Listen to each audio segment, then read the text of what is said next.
Shalom. Sungguh kesempatan yang luar biasa jika pada pagi hari ini saya diberikan kesempatan untuk menyampaikan firman Tuhan bagi kita semua di tempat ini. Karena sebenarnya ini bukan jadwal dari saya, tetapi karena kemurahan Tuhan saja saya diberikan kesempatan untuk memberitakan firman Tuhan pada pagi hari ini. Ya, pada pagi hari ini kita akan membahas satu pembahasan di dalam Alkitab yang sebenarnya sudah biasa sekali kita dengar, yang sebenarnya biasa sekali kita ceritakan kepada orang dan kita ungkapkan kepada orang lain mengenai apa yang terjadi di dalam kehidupan kita. Kebanyakan orang percaya atau orang Kristen ketika saya bertanya kepadanya, menurut Anda apakah itu iman? Setiap orang percaya akan kebanyakan menjawab seperti ini. Iman itu ya percaya kepada Tuhan Yesus. Iman itu percaya dengan sungguh-sungguh kepada Tuhan Yesus. Mendengar pernyataan ini, saya tidak akan menyalahkan jawaban dari orang-orang percaya yang biasa menjawab seperti ini, karena itu juga benar. Tetapi ketika ada orang dari luar keimanan Kristen bertanya, apa itu iman Kristen? Kita tidak mungkin hanya menjawab percaya kepada Tuhan Yesus. Kita perlu menjawab bagaimana kita menjelaskan iman kita kepada mereka. Ada seorang yang bijaksana mengungkapkan satu pernyataan atau satu quotes yang sangat terkenal, bunyinya seperti ini. Ada dua hari terpenting di dalam kehidupan kita. Hari pertama adalah hari ketika kita lahir di dunia ini. Saya yakin dan percaya kebanyakan orang tidak akan pernah melupakan di mana hari dia lahir atau tanggal dia lahir. Karena hampir setiap tahun kebanyakan orang akan merayakan hari ulang tahunnya. Meskipun mungkin tidak dirayakan oleh orang lain, tetapi minimal dirinya sendiri akan merayakan hari ulang tahunnya. Jadi tidak mungkin hari itu akan dilupakan oleh orang tersebut. Tetapi hari kedua ini belum tentu dialami oleh semua orang. Karena hari kedua adalah hari di mana orang tahu mengapa dia dilahirkan di dunia ini. Kebanyakan orang tidak mengerti mengapa dia dilahirkan di dunia ini. Kebanyakan orang akan melalui siklus hidup dan dia hanya mengerti kehidupannya ketika dia lahir, dia harus bersekolah, dia harus berkuliah, dia bekerja, dia menikah, dia punya anak, dia punya cucu dan kemudian mati. Hanya seperti siklus seperti itu saja. Tetapi ketika kita menjadi orang yang percaya kepada Tuhan, kita mengerti hari kedua itu adalah hari di mana kita tahu bahwa kita dilahirkan di dunia ini untuk percaya kepada Kristus. Amin. Amin. Mari kita buka ayat kita di dalam Matius pasal yang ke-8. Matius pasal yang ke-8 ayatnya yang ke-5 sampai ayat yang ke-13. Matius pasal ke-8 ayat 5 sampai ayat yang ke-13 ini menceritakan tentang seorang perwira yang meminta kepada Tuhan Yesus untuk penyembuhan kepada hambanya. Kita akan membuka di dalam Matius pasal 8 ayat 5 sampai ayat yang ke-13. Saya akan membacakan untuk kita semua. Silakan saudara-saudara menyimak. LAI, Lembaga Alkitab Indonesia, memberikan judul Yesus menyembuhkan hamba seorang perwira di Kapernaum. Ayat yang kelima, ketika Yesus masuk ke Kapernaum, datanglah seorang perwira mendapatkan dia dan memohon kepadanya. Ayat yang keenam, Tuhan, hambaku terbaring di rumah karena sakit lumpuh dan ia sangat menderita. Yesus berkata kepadanya, aku akan datang menyembuhkannya. Ayat ke-8, tetapi jawab perwira itu kepadanya, Tuhan, aku tidak layak menerima Tuhan di dalam rumahku. Katakan saja sepatah kata, maka hambaku itu akan sembuh. Ayat yang ke-9. Sebab aku sendiri seorang bawahan, dan di bawahku ada pula prajurit. Jika aku berkata kepada salah seorang prajurit itu, pergi, maka ia pergi. Dan kepada seorang lagi, datang, maka ia datang. Ataupun kepada hambaku, kerjakanlah ini, maka ia mengerjakannya.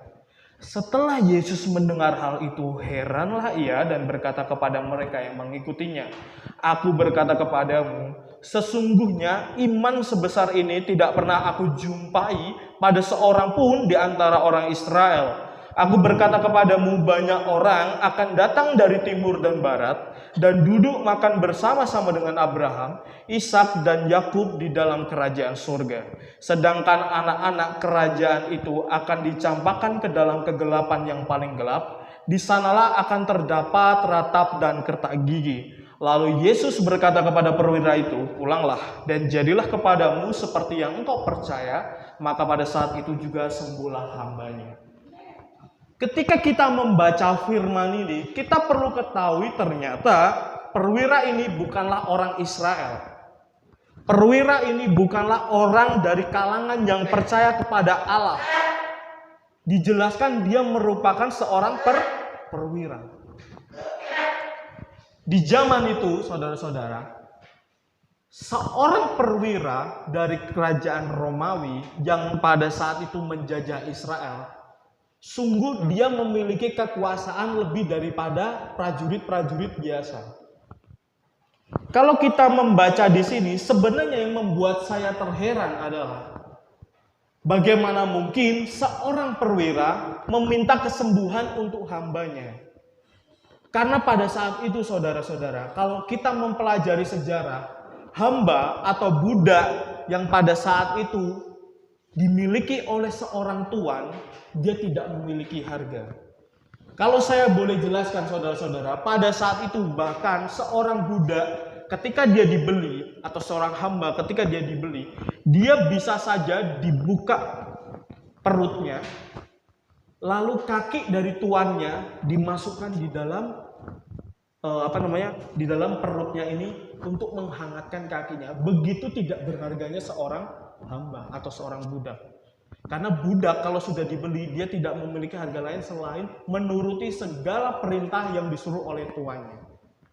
Yang menjadi terheran saya adalah mengapa perwira ini ingin kesembuhan untuk hambanya, padahal dia bukan merupakan seorang yang percaya kepada Allah. Maka dari itu saudara-saudara, pada pagi hari ini saya akan menyampaikan firman Tuhan bertema iman yang benar. Ketika kita menjadi seorang percaya, kita perlu mengetahui pengertian tentang iman, saudara-saudara. Meskipun seorang perwira ini bukanlah kalangan dari orang yang percaya kepada Allah, tetapi dia memiliki iman atau memiliki kualitas iman sebagai orang percaya atau orang Kristen yang benar, saudara-saudara. Nah, di dalam gereja seharusnya kita diajarkan pengertian tentang iman seperti ini. Karena pengaruh gereja sekarang ini, saya melihat kita sebagai seorang percaya melupakan arti dari iman tersebut. Karena gereja lebih sering mereka hanya mempermasalahkan pengertian tentang doktrin mereka, pembelajaran tentang mereka, tanpa mereka menyadari sebenarnya Alkitab yang harus mengajar mereka.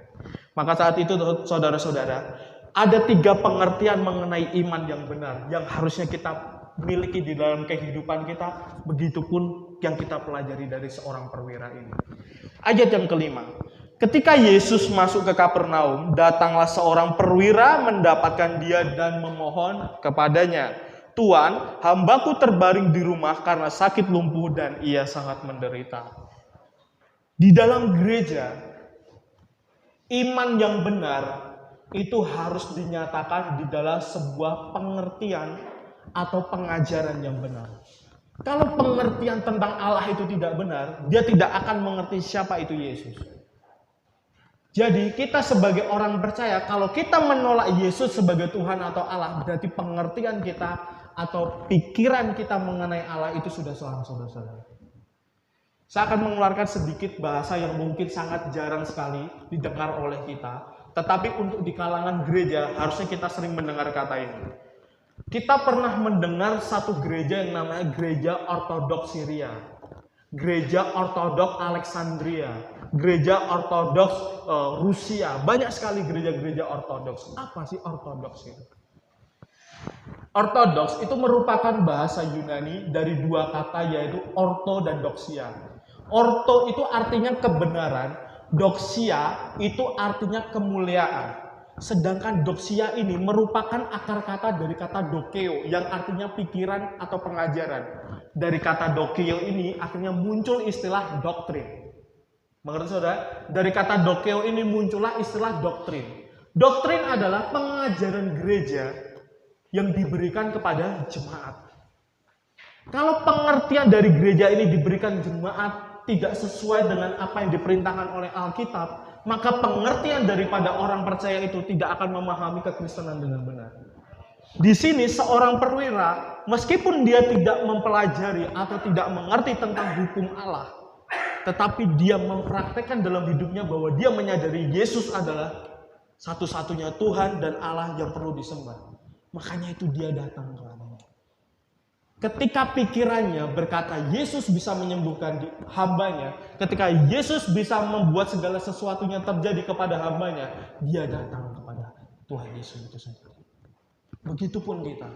Di dalam tempat ini, kita dididik untuk kita percaya kepada Tuhan kita. Pengajaran yang diberikan kepada kita adalah pengajaran yang benar. Kalau pengajaran ini salah, semuanya pasti akan salah. Kalau pengajaran yang diberikan itu melenceng, pasti apa yang dilakukan orang itu melenceng. Karena pengajaran itu harus sesuai dengan apa yang dilakukan. Di sini perwira itu mengetahui bahwa Tuhanlah yang berkuasa atas alam semesta ini dan berkuasa atas hidupnya. Pengertian dia akan Allah adalah pengertian yang benar. Makanya itu di sini saya mendorong untuk kita semua. Ketika kita membaca Alkitab, ketika kita berdoa kepada Tuhan, ketika kita mengikuti doa pagi, doa malam, itu bukanlah satu hal yang sia-sia kita lakukan. Karena itu menumbuhkan pemikiran kita kebenaran akan Allah. Dan semakin kita percaya kepada Allah. Poin saya yang pertama adalah bahwa kebenaran kita dinyatakan di dalam pengertian yang benar akan Allah. Seperti perwira ini mengetahui kebenaran itu di dalam Allah. Poin saya yang kedua. Tadi ada istilah yang disebut ortodoksi. Yang kedua ada istilah yang disebut ortopraksi.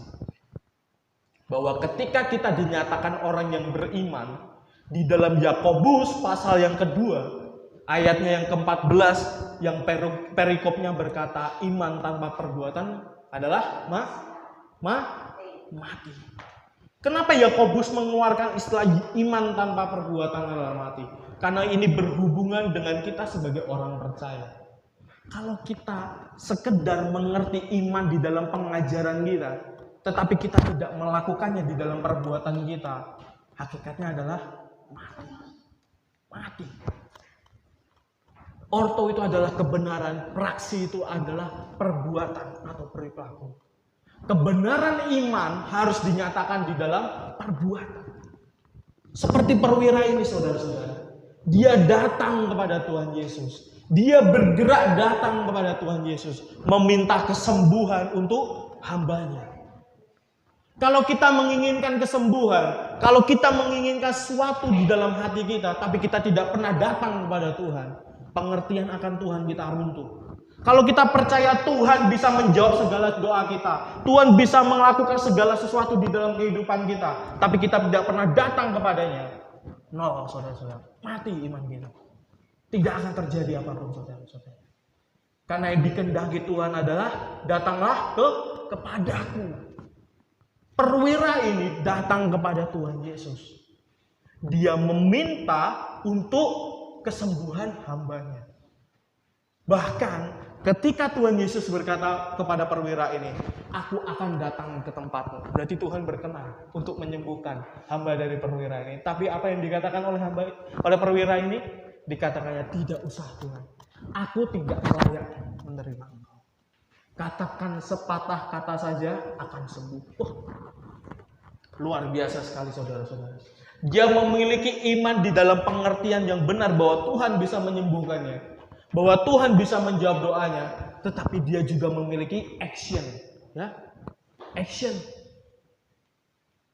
Dia bergerak datang kepada Tuhan. Ketika dia tahu Yesus datang ke Kapernaum, sesuatu pasti akan terjadi. Dia datang kepada Tuhan Yesus. Tuhan, tolong sembuhkan hamba-Mu. Jangan menjadi orang yang seperti istilah NATO, no action talk only, ya. Nggak pernah bergerak, nggak pernah berbuat, hanya berbicara, ya. Gajah dibilang koni, iso apa? So ngajar, iso ngelakuin. Ya. Kita di sini belajar Bahwa ketika kita mendengar firman Tuhan hanya bukan masuk di otak saja. Pengertian akan Tuhan bukan hanya sebatas di pemikiran saja. Tetapi kita perlu melakukannya di dalam kehidupan kita. Ada satu ilustrasi yang cukup mengena di dalam kehidupan saya. Yang ketika saya baca ilustrasi ini benar. Di suatu desa, saudara-saudara, saat itu desa ini merupakan desa Kristen. Semua orang yang ada di desa ini beragama Kristen, percaya kepada Tuhan. Pada saat itu, desa itu mengalami kekeringan yang sangat hebat. Desa itu mengalami kekeringan yang sangat hebat.